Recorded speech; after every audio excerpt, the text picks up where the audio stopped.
Paper leak के बाद अब आरक्षण के खिलाफ उठी आवाज। क्या अब आरक्षण के खिलाफ आंदोलन का होगा आगाज? सोशल मीडिया में रिजर्वेशन हटाओ आंदोलन की शुरुआत। क्या अब वक्त आ गया है आरक्षण को खत्म किया जाए? आरक्षण के खिलाफ उठी आवाज पर क्या बोले एपी सिंह?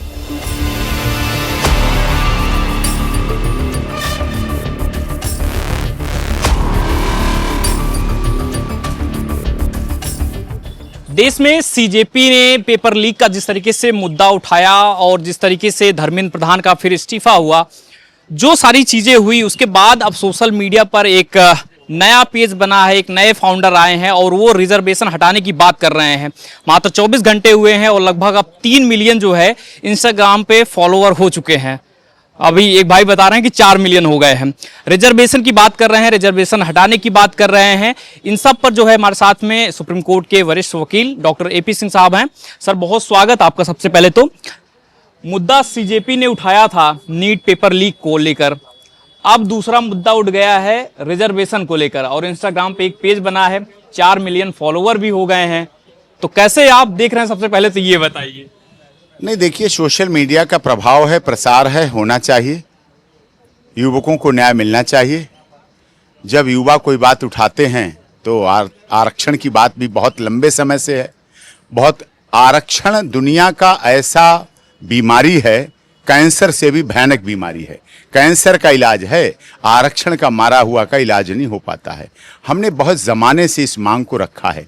3 बार हमने आर्थिक आधार पे आरक्षण को लेके देशव्यापी यात्राएं की, कन्याकुमारी से कश्मीर, लगातार कश्मीर से कन्याकुमारी, फिर दिल्ली वापस आए। 3 बार हमने यात्राएं की, जिसमें हमने मांग की थी कि आरक्षण आर्थिक आधार पे हो, हर गरीब को मिले। किसी जाति, धर्म, क्षेत्र, भाषा, संप्रदाय का व्यक्ति हो, गरीब हो, उसे आप पढ़ाई के लिए आरक्षण दीजिए, इलाज में दीजिए, बस। लेकिन इस तरह से जो शिक्षा में, नौकरियों के लिए आरक्षण दिया जाता है, फीस में आरक्षण दिया जाता है, परीक्षा में आरक्षण दिया जाता है, रिजल्ट में आरक्षण दिया जाता है, वो किसी तरह से भी अनुकूल नहीं है। ये प्रतिकूल असर डाल रहा है हमारे देश के युवाओं पर। एक हॉस्टल में 2 बच्चे पढ़ते हैं, एक गांव से आते हैं, मोटरसाइकिल पर बैठ के आते हैं, एक साथ रहते हैं, एक साथ खाते हैं, एक साथ पीते हैं, एक साथ सोते हैं। एक की कोचिंग फीस 0 हो जाती है, एक की कोचिंग फीस ली जाती है। एक की कोच जो फॉर्म भरने की है वो 0 हो जाती है, एक से फीस वसूली जाती है।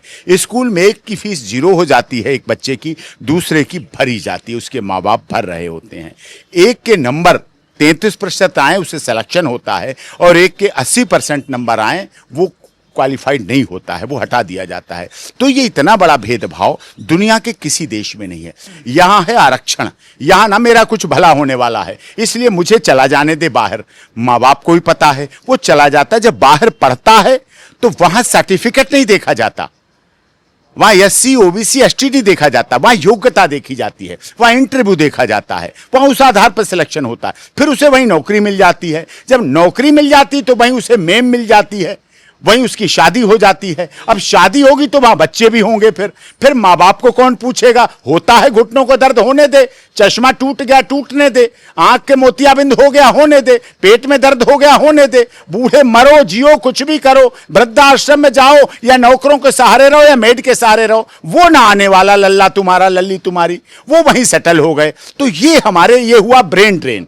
और मनी ड्रेन क्या हुआ? शुरुआत में ही बच्चे के माता पिता जो यहाँ के विश्वविद्यालय में लगना चाहिए, यहाँ के कॉलेज में लगना चाहिए, यहाँ की यूनिवर्सिटी की तरक्की होनी चाहिए, यहाँ की इंफ्रास्ट्रक्चर हॉस्टल में आना चाहिए, वो सब खत्म हो जाता है। मनी ड्रेन, उनका पैसा वहाँ चला जाता है, उनका भी सेंटर वहीं हो जाता है। तो ये बहुत बड़ी समस्या है।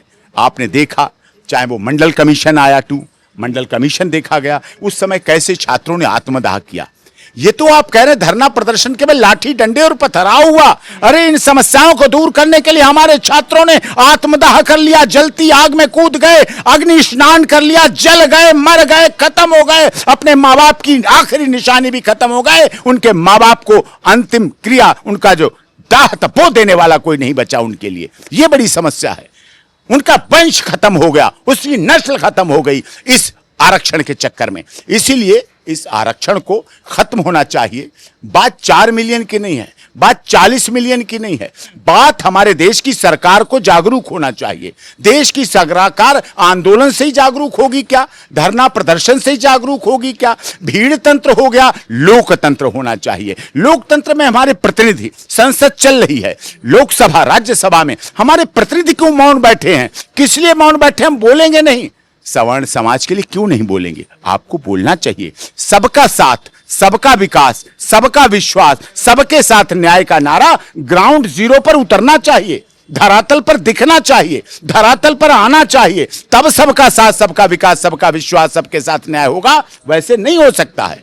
लेकिन ये कहा जाएगा ना कि दलितों को जो आगे बढ़ाने के लिए आरक्षण दिया जा रहा है, आप समर समाज से आते हैं इसलिए आपको तकलीफ हो रही कि उनको जो है आरक्षण मिल रहा है, वो आगे बढ़ रहे हैं, उनको शिक्षा का अधिकार मिल रहा है, जो वंचित रखा गया उनको वो अधिकार मिल रहा है, तो आपको दिक्कत हो रही है। आपको दिक्कत हो रही, हमें नहीं हो रही। अगर हमें दिक्कत होती तो हमारे महाराजा ने, गुजरात के राजा ने भीमराव को विदेश पढ़ाने भेजा था। तब क्या आरक्षण था? तब क्या SC कमीशन था? तब क्या कोई आयोग था? नहीं था। हमारे महाराजा ने उनमें योग्यता देखी और उनको विदेश पढ़ने के लिए भेजा। हमारी भारत की सरकार ने, आजाद भारत की सरकार ने पहला कानून मंत्री बनाया। क्या आरक्षण था उस समय? क्या आरक्षण का लाभ दिया गया था? हम सबको लेके चलते हैं। हम वसुधैव कुटुंब की भावना और one earth, one family, one future को लेके ग्राउंड जीरो पर दिखाते हैं। यतो धर्मस्ततो जय बोलते हैं। सर्वे भवन्तु सुखना, सर्वे सन्तु निरामया हमारा मूल आधार है। हम उसको लेके चलते हैं, हम इसके अलावा नहीं हटते हैं। क्या बताइए आप, उस समय कौन बनाने वाला था? आरक्षण बाद में आया। उसके बाद जातिगत विसंगताएं फैली, जातिगत वैमनस्यता फैली, जो कि पूरी तरह से गलत है। आपको नहीं लगता कि जो मौजूदा समय में आरक्षण जिस तरीके से दिया जा रहा है, जिस हिसाब से हो रहा है, आपको सही लगता है? लगता है कि रिफॉर्म करना चाहिए, उसमें कुछ बदलाव करने चाहिए? क्या आपको लगता है? देखिए हमारे पिताजी के बहुत अच्छे मित्र, बिहार के मुख्यमंत्री रहे, हमारे पिताजी के बहुत अच्छे मित्र जीतन राम मांझी जी।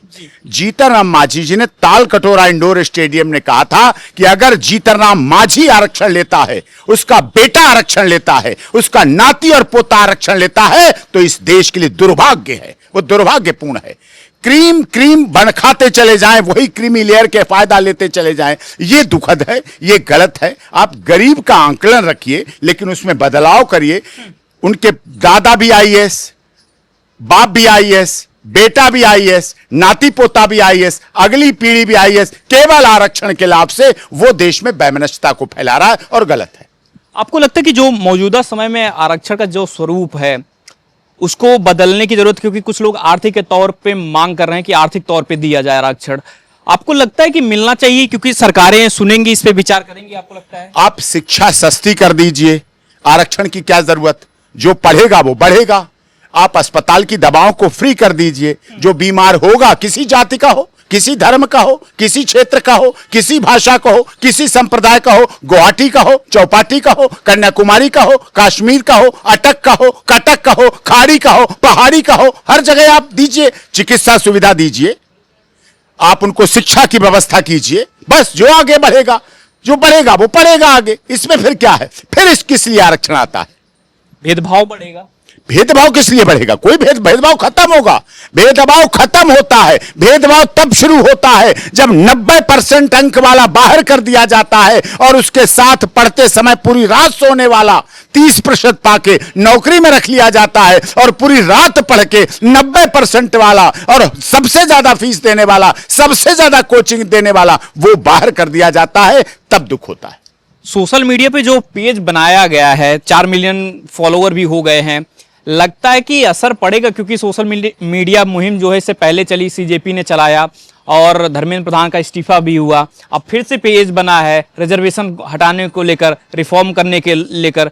आपको लगता है कि इसका असर पड़ेगा या ये भी UGC की तरह एकदम ठंडे बस्ते में जाएगा? ना, हम किसी का UGC ठंडे बस्ते क्यों? हमने स्टे लिया, हमने माननीय सर्वोच्च न्यायालय में याचिका लगाई, हमने उसमें स्टे लिया, सुप्रीम कोर्ट से स्टे मिला है हमें। ठंडा बस्ता नहीं है, हम कानून में विश्वास रखते हैं। हम लाठी और लठबाजी और पत्थर और पथराव और धरना और प्रदर्शन आंदोलन में नहीं विश्वास करते हैं, क्योंकि संसद हमारी है। हम संसद की तरफ क्या कुछ करेंगे? संसद हमारे बाप दादाओं की बनाई हुई है, हमारे देश की बनी हुई संसद है, हमारे संविधान की संसद है, तो हम संसद कुछ क्यों करेंगे? हम क्यों किसी का इस्तीफा मांगेंगे? हमारे पास तो वोट देने का अधिकार है। हम किस लिए पुलिस पर लाठियां चलवाएंगे? हम किस लिए पुलिस को घायल करेंगे? हम किस लिए अपने बच्चों को घायल करेंगे? हम ना सरकार बदलना चाहते हैं, हम सरकार में सुधार चाहते हैं और सरकार में बदलाव चाहते हैं, और आरक्षण का खात्मा इसी सरकार के रहते, इन्हीं लोगों के द्वारा कराना चाहते हैं। आप सपोर्ट कर रहे हैं इस मुहिम को, जो रिजर्वेशन हटाने? नहीं करेंगे, हम तो जमाने से कर रहे हैं। हमारी बात के बाद ही तो ये मुहिम चली है। हम तो 17 में कर चुके, इसको 14 में कर चुके, हम 21 में कर चुके।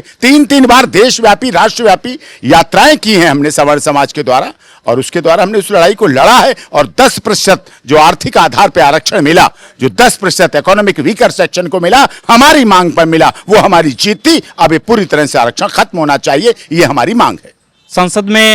संसद सत्र में चर्चा होनी चाहिए लगता है कि इस बार, क्योंकि अब सोशल मीडिया का दौर है, लगातार बात भी हो रही है, बहुत जोरों शोरों से बात हो रही है। अगर अब संसद भवन में सांसद चर्चा नहीं करेंगे, राज्यसभा में चर्चा नहीं करेंगे, लोकसभा में चर्चा नहीं करेंगे, तो जनता उनसे उनके घर पे जाके चर्चा करेगी, तो जनता उनसे उनके चुनाव में चर्चा करेगी, तो जनता जब वो सड़क पे आएंगे संसद से बाहर निकल के, तो जनता उनसे चर्चा करेगी। इसीलिए अभी समय रहते हैं देश के सांसदों को इस पर विशाल और सहृदता के साथ, समरसता के साथ, सहजता के साथ, गरिमा के साथ, गरिमापूर्ण वातावरण में देश की सबसे बड़ी पंचायत है लोकसभा और राज्यसभा, उसमें चर्चा होनी चाहिए।